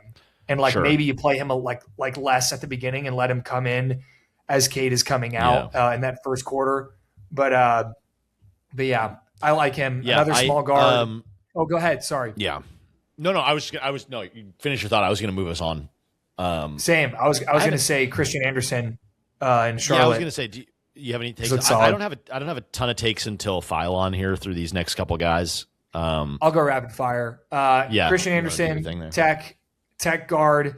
He's looked good. It's just a lot of his minutes are going to be played by Kobe White. Mm-hmm. Yeah. He's similar to Kobe White, honestly. I think that he can have a place in this rotation as a guard that is kind of scrounging for minutes if he can just shoot the ball well, and that's what he's done. But I like him in the pick and roll as well. He's looked good, like just decision-making wise and not trying to do too much, just taking what they give you. So I like him. Yeah. Graves, I don't really care. Quaintance hasn't played. Lopez, I haven't even seen him play. And then Phylon. Phylon looks awesome. He's been filling it up. He's been He turning shouldn't it have. over quite a bit. Yes. And also, He's kind of he's a turnover fighting machine. the Yeah. urge to showboat. I can tell. He wants to fire up the crowd. Yeah. He pump faked as a guy flew by him and I think his first or his second game, and he looked at him to make to make a big point out of the fact oh you just flew by me, and then the dude he looked at him for a second and then went to shoot, and the dude recovered and contested the shot and he missed it, and it's that is kind of the thesis of his game is if he cannot get a little too ahead of himself. Right. Is stay humble, young fella. He did a great job of it at Alabama in his first year, and then in his second year, he was the guy, so he deserved to. He was able to talk all his shit, but I like his game. He's fun. I coached against him in high school. Oh, did you really? Did I not tell you that? I don't think so. No. Oh, dude, he's from Mobile. How was he to coach against? He averaged 41 a game, and he gave us 45. He led the nation in scoring in all of high school basketball. Really? Yeah. And we should have beat them. We were up 2 with 20 seconds left. Wow. And we turned it over, and he hit a 3, and then we had to foul, and it was over. You hate to see it. But he was nice, bro. Yeah, he'll be kind of a cool I think microwave scorer off the bench type of guy. Philly looks crazy now, bro. Philly is bonkers. It's such a weird team. And if they go get LeBron, what an interesting season they're about to have. No way they get LeBron. There's no way. That's everyone keeps saying that's the top 3 teams is Golden State, Philly, Cavs, or Heat is the top 4. I don't think there's any chance he goes to Philly. I think he's gonna go to the Warriors, honestly. I think he wants to play with Steph. I don't know if he was dying to play with James Harden, bro. I really don't think he is. I think he is trying to decide if he wants to have the storybook ending in Cleveland where he goes back home to finish his career, or if he wants to go get a season of playing with Steph and his buddy Draymond. And I think I should bet him to the Warriors. I think he's going to go. Really? I think he's going to go, and we're gonna start to get baby LeBron Yaxel comparisons, which is the most absurd thing ever. But that narrative will start. Yo, Yaxel's really been learning from LeBron. Yaxel's just going to make a no look pass for a dunk to someone, and he's like, yeah, did LeBron take Yaxel under his wing? Gonna see a lot of that bullshit, dude. I haven't seen any Zuby Ejiofor. No disrespect. Good, solid. He's in Atlanta, right? Okay. Yes. Yes, he is. I believe so. No, he's been solid. Cam Carr, tell us about your boy. Now we get to my Lakers. There are 4 guys on this Lakers Summer League roster right now that I am I don't even want these guys on a 2-way. Put these guys on our roster. These guys are fucking awesome. I love these kids, dude. Cam Carr has been awesome at a couple different things and not awesome at some other things. He's an awesome, tough shot maker. And he's an awesome shooter in general. I think he's going to be a great volume shooter for us. He is a better passer than I think a lot of people thought he was going to be. He's a very willing passer, and he's been really, really good actually at his decision-making in the pick and roll. He loves a little pocket pass to a rolling big. He's been hitting them all over the court, and it's been really fun to watch. Did not show that not at all. Not at all. But this he summer, played all ball at Baylor anyway. So many little pocket pass, slip a ball through to a rolling center. A lot of footage on that so far, which has been great.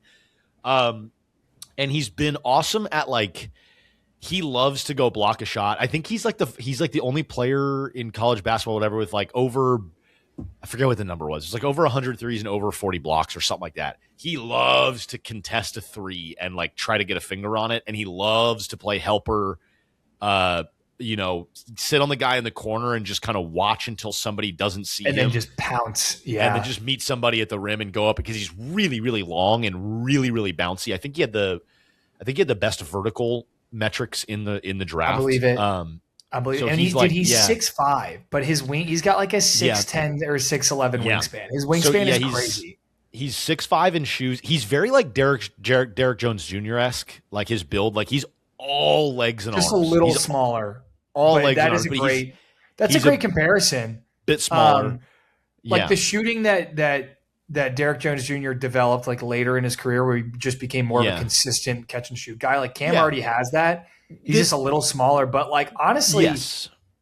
maybe just a little less athletic, just because Derek Jones Jr. was a freak like right away. But I don't know, he's dude. still Cam Carr's a freak. Cam Carr's a freak athlete. And I wanted to put him on the same level, but I did not want to be disrespectful to early Derek Jones Jr. because No, yeah, Derek Jones I hear Jr. what would you're get his nipples at the rim.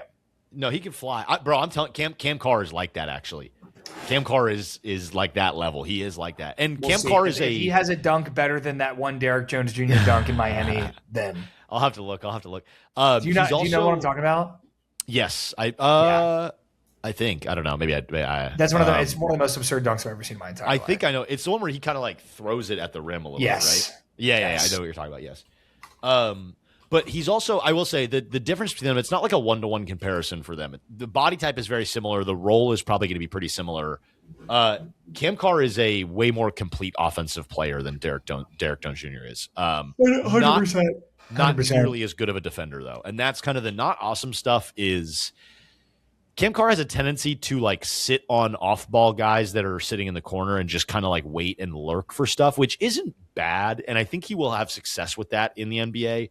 But he's not like the point of attack guy or like a wing stopper that you want him to be for what his like metrics and measurables are. And he's had some problems with taking some tough shots, hopping into shots, and kind of like being off balance. He takes a lot of tough shots, but he makes some. Of the defensive. He does. There's not going to be room for that in LA. Absolutely not. So that's the stuff where I'm like, it's cool that he has that in his arsenal, but it won't translate right away for us. But he's one of the most promising prospects the Lakers have had in the last, I don't even know, man, fucking 5 years here. Since like the AD trade, we haven't drafted anybody that I've been this excited about. And then I am excited about Thero. We don't have to get back into the Thero stuff. We'll move past that. The other two guys that I am like, put these guys on our roster right now, Chris Mannion and Kaluma. I like Kaluma. I think Kaluma will probably get like one of the two-way spots. Dude, he will. He's like 6'7", he 6'8". Might get upgraded. He if y'all should. Are looking for like that should. wing. So he's you guys he's didn't like 6'7". Go out and get any of those guys in free agency. Not like there was a ton to go around. Okay. Let me get into that in a second. Let me just get really quickly through. Go ahead, do your thing. Mannion is almost like, I think he'll be our version of like, and not that he's going to be this good, but like our version of like an AJ Mitchell. We need to sign that kid to like a 3-year, $10 million contract and just get him locked up for a little bit. I'm sorry. The Thunder, the Thunder point guard, AJ Mitchell. God, what's his name? Yeah, isn't that his name? Isn't it AJ Mitchell? Why is that sounding wrong? I'm now? Tripping. You know it's who AJ I'm talking Mitchell. about. Yeah, it's AJ Mitchell. Thank you. I was gonna say when you said that, I was like, wait, fuck, that isn't his name. It's like when you say a word too many times, it starts to sound wrong. No, it is. It's just I'm like, that's not his last name is Mitchell. I think he could be like our version of AJ Mitchell, where it's like just great. A great role player that is like better than people give him credit for. He's got like enough in his bag offensively, good enough passer, good enough shooter, good enough like mid-range pull off a pick and roll guy. But realistically, like just defensively, he's going to be like a point of attack, like guard stopper guy defensively. He loves to go get up in dudes' grills and like poke ball away and play good defense. So he's awesome. The Kaluma guy needs to be on our roster yesterday. He was not known as a great defender through college and like his first year in the G League last year. That's not like that hasn't been like his calling card or where he's hung his hat. But he's said this in interviews too. He's like, I've just really committed to, if I want to have a job in this league, I'm gonna have to go be like a 3-and-D wing defender. And you can tell that's what he's done. And bro, his stroke is pure, man. He's automatic. He like doesn't miss when he's open, dude. He's such a confident, like smooth shooter for like 6'7", 6'8" guy. He's got a little bit of like Nas Reed to him, where he like moves really big. well. He's like 6'8", he's pretty right? big. Like he could play like a small ball 4 for us. So yeah, I like these dudes. But yeah, The thing with the Lakers, to kind of get into like outside of like the rookie stuff, because there's a couple other guys that I like. Chris Sinak in this draft for the Celtics is going to be really good. Malik Thomas for Cleveland is going to be awesome. I Did you see my video? love that kid. Love that kid. Yes, I did, and I've been very high on him. I agree. That's kind of the end of all the guys that I'm really excited about. So yeah, no. the last thing we'll kind of wrap up on. Go ahead. The Lakers. Yeah, Malik's great. You can talk more about him if you'd like. But the Lakers stuff, I think I understand why we haven't gone out and gotten the wing yet. So there's this guy named Adu Thiero. Yes, Adu Thiero is going to play big. He hasn't made a three in summer league yet, but I think he's going to pair perfectly. Just put him on the wing next to Luka. Luka loves wings that can't shoot. This is his favorite guy to play with. Yes, because you know how many shots there are to go around when you have Luka and Austin Reeves on the floor together. Threes, So the Zaire Williams pickup was I like that pickup. I meant very to text solid. you. I meant to text you. I didn't. It's a very solid pickup. It's not that Zaire Williams is going to come in and be like a starting caliber player for us right away or anything. Just more. But he's a guy that's like young enough that you can give some opportunity to. That I could see him growing into a role. He shot, I believe, 44% from the 3-point line on wide open threes.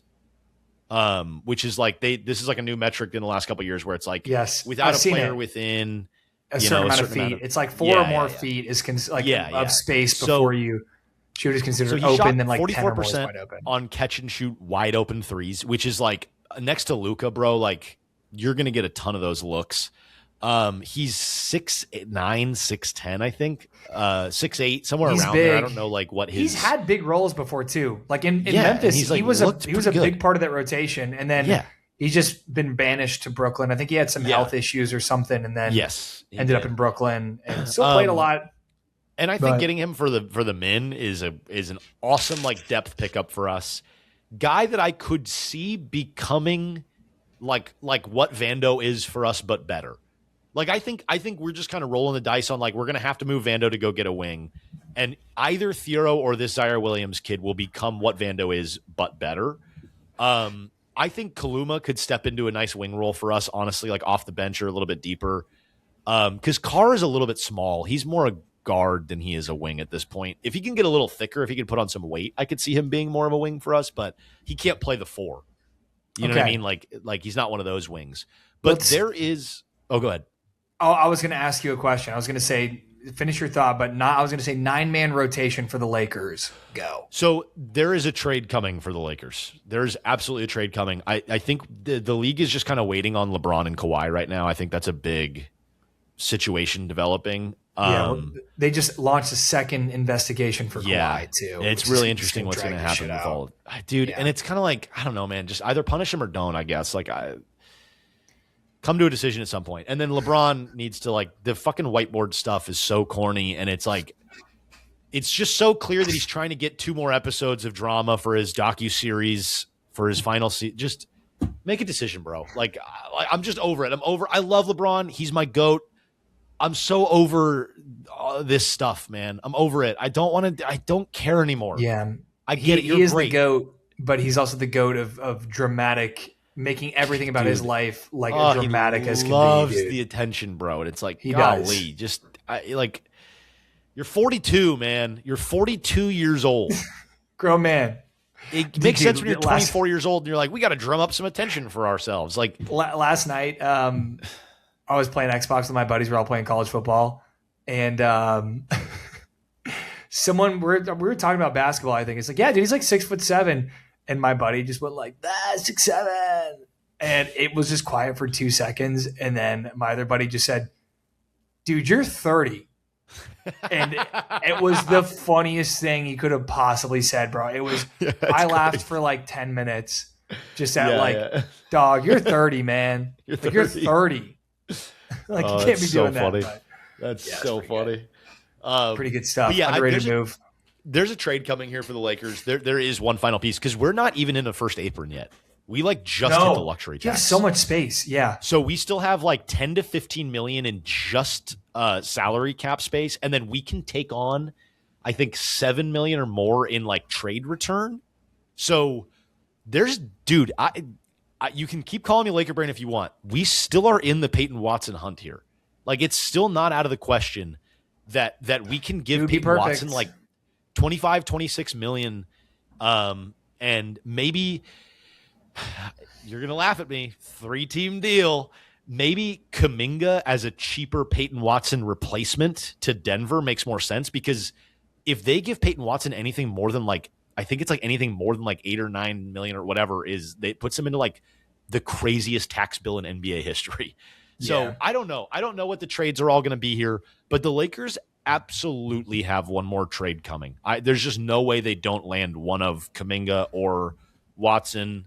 And I think either of those guys, put either of those guys in the lineup, I'll give you the 9-man. So we have Reeves, Grimes, Luka, Watson or Kuminga, Kessler is the starting 5. And then off the bench is Sexton, Carr. I don't know if we'll be able to keep Laravia or something. That's probably going to be our weakest spot, is like the rotation wing. I don't really know who it's going to be right now. That's why I'm like so high on some of these young guys, because I'm like, I think Thero's going to have to. Yeah, I honestly, bro, like Zaire if it's or a Thero's battle, going to have to. Yeah. And if it's a battle between those two guys, I think Zaire is going to win it just because he shoots probably it. right now. Like right, when yes, you're playing yes. right now, yeah, yes. And you know, right now, yes, Thiero, absolutely. like, and that's my thing with Thiero is like, okay, you signed Zaire Williams clearly because you don't believe in him to be the guy right now, but how long are you going to wait for that? And so, realistically, like I said, I don't think it'll work out with him in LA. I do think he'll probably get another chance somewhere else. That's why I said, like, let me amend 2 years to 5 years. But I could see if that, it doesn't work there, then he's done. Then you're 25, you know, or 26. I just don't think so, man. I think you're sleeping on like how good he is defensively and how athletic he is. And he's a good passer. He is like a thicker like Thompson twin. Like, he fits that build. He is very much like that role of player. Like, can get to the bucket, can pass the ball, is so good defensively that you will live with, like, if we can put more shooters on the floor around him, we can maybe live with this. I could see him filling that role for somebody. I really can. On a team that, like, needs defense and already has the shooting. But yeah, so Zaire's probably going to be like the backup wing, and then Mamu, and then Kevon Looney's kind of the other weak point here, where like we have no hope at this big man spot, dude. There's none of these G League guys or Summer League guys are bigs. We better go out and get one more big. I think like Nick Richards is still on the market. He's an interesting one. There's a lot of cheap rent-a-bigs that are out there. Like, I don't know about a lot, dude. I don't know about a lot of cheap rent-a-bigs. There's really you can not. always rent a big, and you can always find a way to trade for a big. Like, we can maybe find a let way us to snag trade like Thomas Bryant from Cleveland for a second round. Yeah, pick. I mean, yeah, I don't know. Nick Richards, I think, will be the guy. I think they're going to hand him like a min and just let him be like him and Looney are kind of the backup. Center. Yeah, Looney's got some like, juice left. I'm just kidding. He doesn't. He doesn't. Well, no, I mean, I will say he's a good rebounder, and his numbers with like being a plus in the rebounding category are still solid actually. Despite he's playing with Luka, bro. You need a lob finisher when you any big that plays with Luka needs to be able to catch lobs and shoot a high percentage around the rim, and Looney does not do that anymore. Yeah, but I mean, like, if you're like the backup unit big, and you're not there, like, if you're staggering the minutes where it's like Luka's not even really playing with him as much, and you're more so playing with like Colin Sexton and Carr as like Grimes. Guys who can kind of create a bucket, or maybe you get minutes with Grimes or Austin Reeves or whatever, and it's like, we're kind of spreading the ball out a little more anyway than we are just like running a high pick and roll with the minutes of Luka not on the floor. So, dude, this is the crazy thing I was going to say earlier that you're going to really laugh at, and you're going to hate me for this.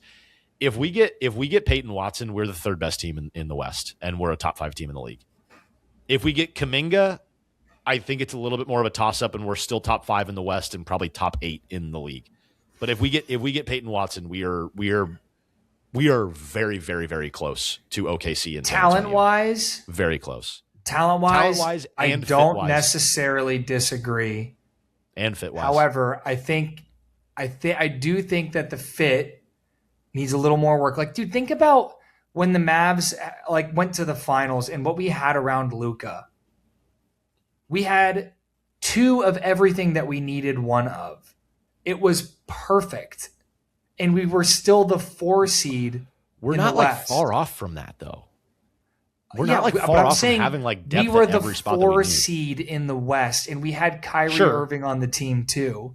Sure. And yeah. but also here's the biggest point.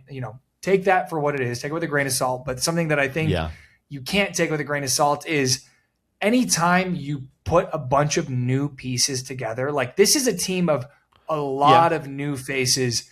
The first season, the first half of the first season at least, is probably going to be kind of rough, which is okay. I mean, like you don't, I think this is a take you're having on like, I think this is what our ceiling of what we can play as with this group, which I agree with. Like, I think, like the ceiling of this group together, maybe you need some wing upgrades. That's my biggest thing is like, dude, Thoreau and Mamu and Zaire Williams on like being like your guys on the wing. Not a great, like, it's not great. It's like, maybe we can make this work. Kuminga or Peyton Watson, it's pretty solid.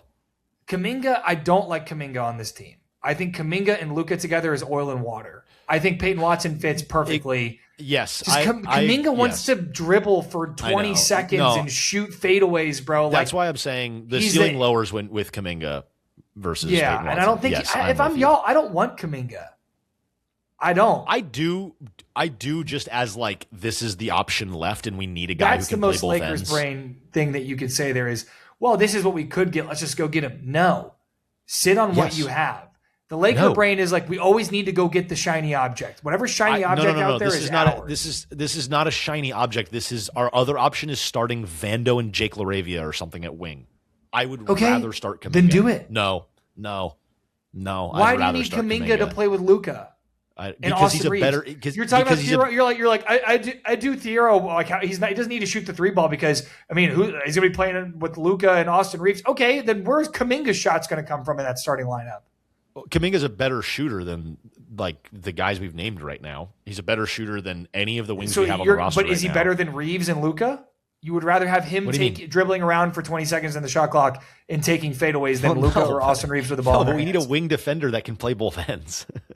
That's not what Kuminga. Kuminga is not a wing defender that will play both ends. Kuminga is a on ball like wants to be a 3-level scorer, but isn't efficient enough to actually be a 3-level scorer. He is a good defender. He is a wing defender, but that's not his identity as a player. When Jonathan Kuminga's on your team, he wants to play Kuminga ball, and it's a battle of attrition with him every single time. Well, look, why do you think he doesn't stick around? Like what? He can want to play Kuminga ball. He can want to play Kuminga ball all he wants, but like at some point he's going to have to accept that that's not going to make him money in his career. If he comes to the Lakers and so you're saying he's going to have a change of heart and going to be something completely different than what he is. I mean, currently.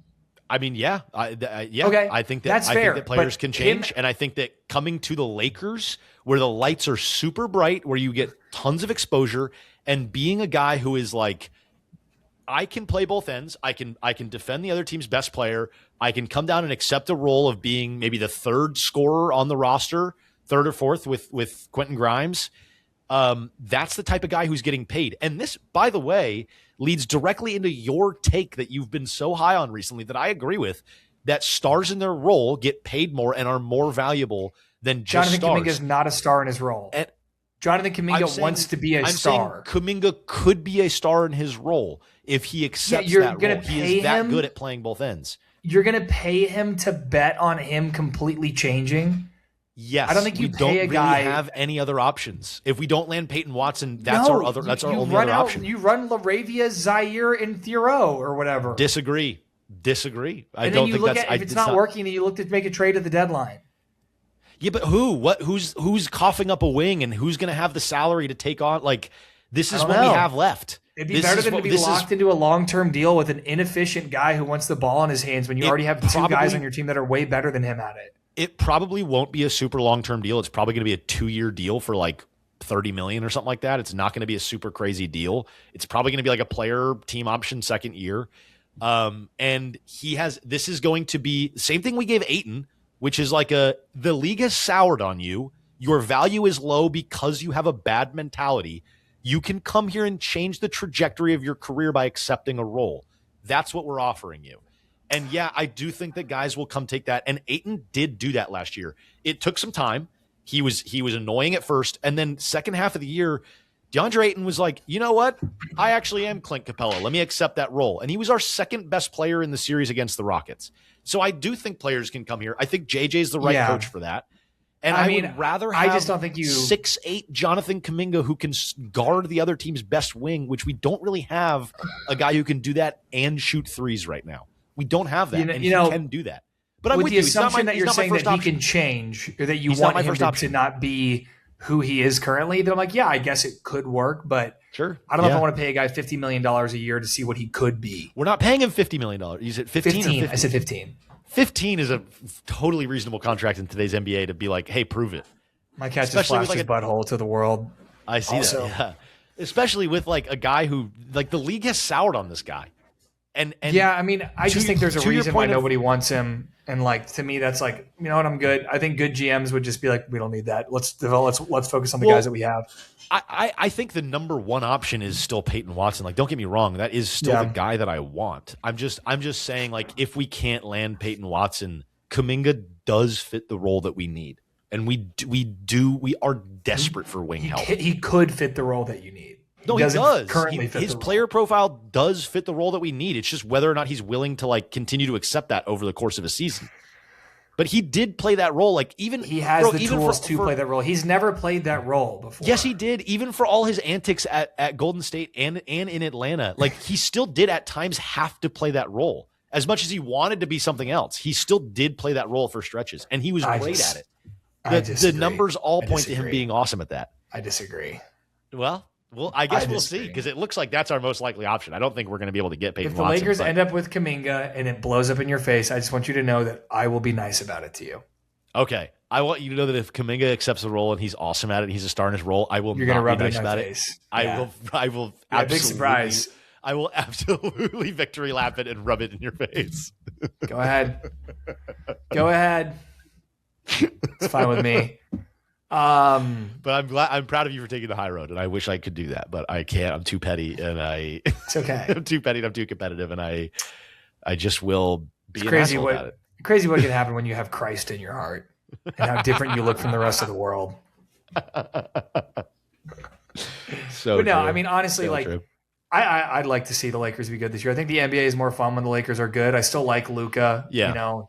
Yeah, I will say, though, it's really fun to root for the Lakers doing the funniest thing always. Of course. And I can't do that because then you just get sad. But sometimes it's nice when you think that the funniest thing to do is actually the right move, and then I get to be like, oh, is that why it didn't work? Really? What? Yeah, right.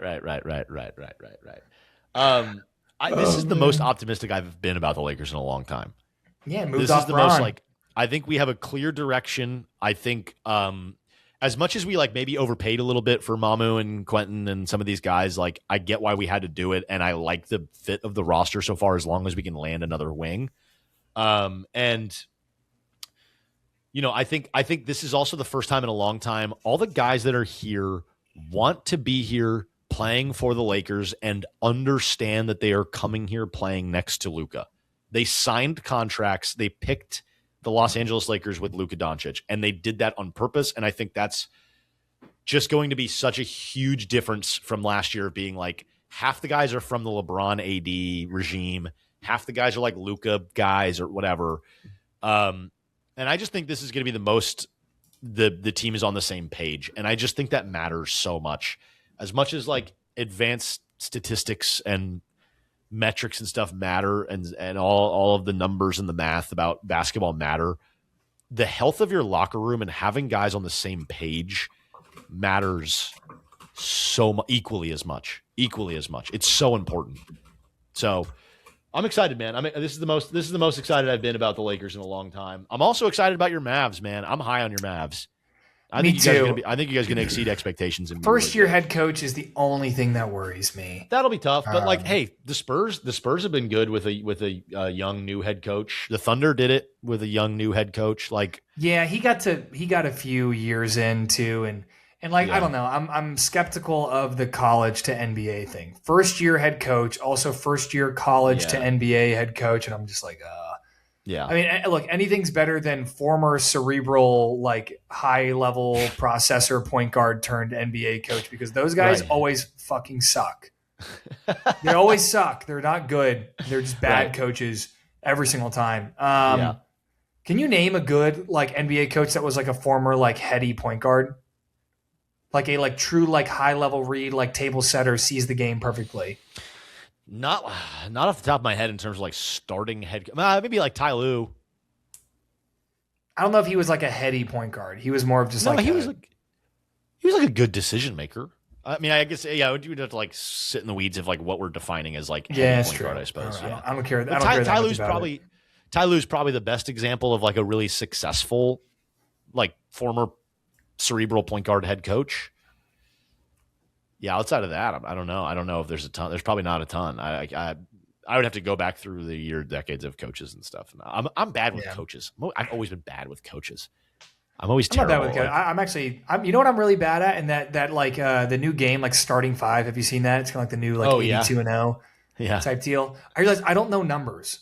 I don't know players' numbers. Some people are like, I've watched videos of people playing that game, and they're like, oh well, he wasn't number 31. I'm like, how did you know? I don't know. Like unless it's like LeBron or like. Yeah. That's interesting. That's a better one to not know than the coaches. I feel like I need. Like I know Chris Paul because he's CP3. Yeah, but like that's it. Dude, there have been some good little like sneaky free agency moves this year too. Like I think like Norman Powell going to the Bulls too. We didn't mention him when we were talking about the Bulls. I forgot about that. Holy shit, yeah.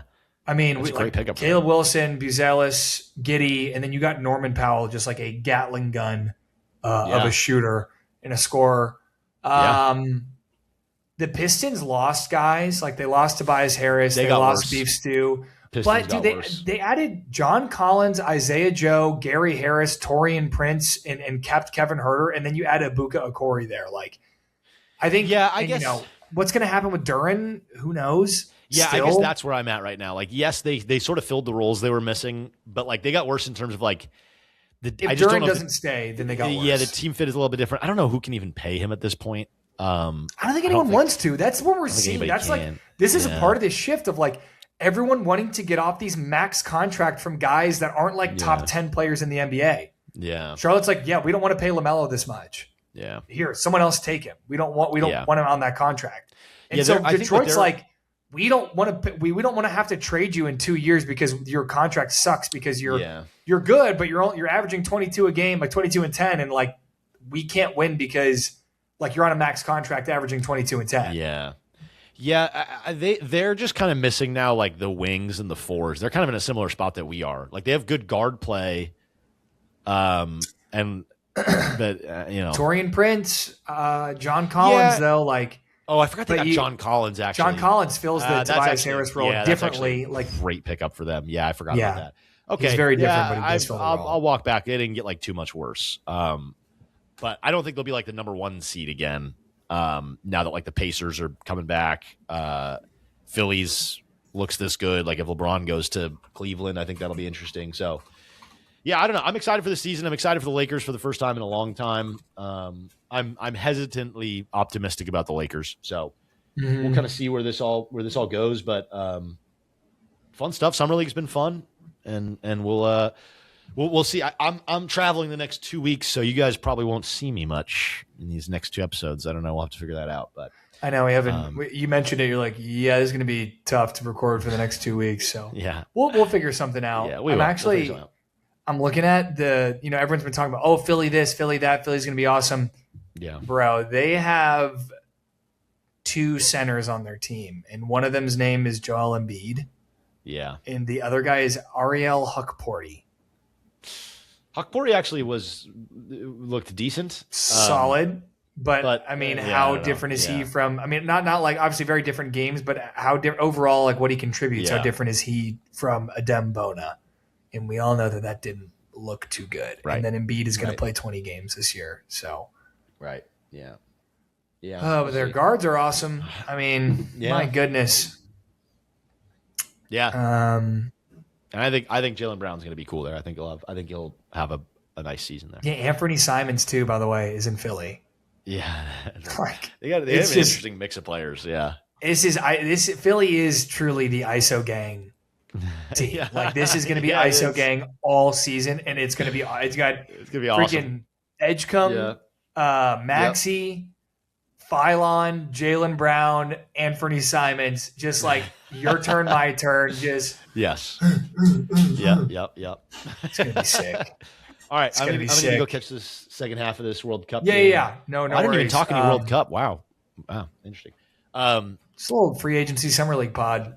All free agency summer league pod. Just how I like it. I need to order some lunch here and watch the second half of this game. I need to figure out lunch too. I leave tomorrow, so I'm trying not to buy any food. I know that's kind of where I'm at too. Like, I'm gonna be gone for a while, so I can't really go like buy a bunch of shit. And there's that fucking virus going around, so I can't like the parasite thing. Yeah, dude, the parasite. It's shit's scary.